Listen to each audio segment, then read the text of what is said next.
নমস্কার দর্শকবৃন্দ, voice of এপিতে আপনাদের স্বাগত। আজকে আমি আব্দুল কালাম স্যারের লেখা কিছু উক্তি শেয়ার করছি, যা আমাদের বাস্তব জীবনের জন্য অত্যন্ত উপযোগী। তুমি তোমার উপার্জিত অর্থ উপভোগ করতে পারো বা না পারো, কিন্তু তা অর্জনের জন্য তুমি যে কর্ম করেছো তার ফল তোমাকে ভোগ করতে হবে।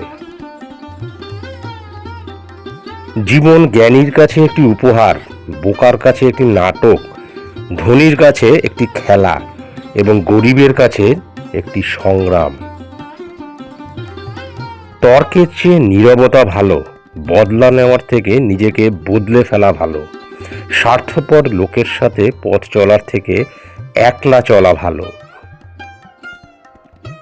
নিজের যোগ্যতার চেয়ে কম যোগ্যতার মানুষকে ভালোবাসো, সে তোমায় অনেক বেশি মূল্য দেবে। বাঘ সামনে লাফানোর জন্য এক পা পিছিয়ে যায়, ঠিক তেমনি জীবন যখন আপনাকে পিছিয়ে দেবে তখন ভেঙে পড়বেন না। আসলে জীবন আপনাকে সামনের দিকে এগিয়ে যাওয়ার জন্য সুযোগ করে দেয়। প্রতিটি মানুষের ধ্বংসের প্রধান কারণ হচ্ছে নিজেকে জ্ঞানী আর চালাক মনে করা। কেউ ছোট হতে পছন্দ করে না, সবাই চায় অপরের ঊর্ধ্বে থাকতে।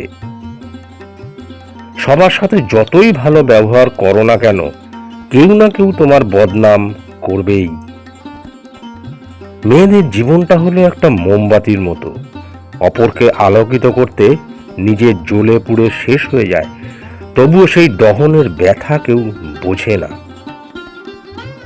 যদি আপনি জীবনে বারবার আঘাত পেতে থাকেন তাহলে নিজেকে দোষী ভাববেন না।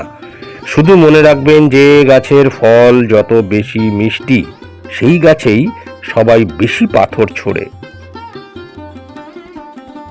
আজ তুমি যেখানে আছো সেটা তোমার অতীতের কর্মফল, কিন্তু কাল তুমি যেখানে পৌঁছাবে সেটা তোমার আজকের কর্মফল হবে। বাস্তব বড় কঠিন, তবুও মানুষকে মেনে নিতে হয়। জীবন এত জটিল, তবুও মানুষকে বেঁচে থাকতে হয়। ভালোবাসা বড় কষ্টের, তবুও মানুষকে ভালোবাসতে হয়। পৃথিবী এত মায়ার, তবুও তাকে ছেড়ে যেতে হয়।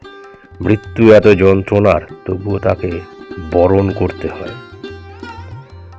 মানুষকে ছোট করে কথা বলার অভ্যাস বন্ধ করুন। একদিন দেখবেন সময় আপনাকে এমন জায়গায় ছোট করবে যেখানে আপনি সম্মান পাওয়ার অনেক যোগ্য ছিলেন। ধন্যবাদ।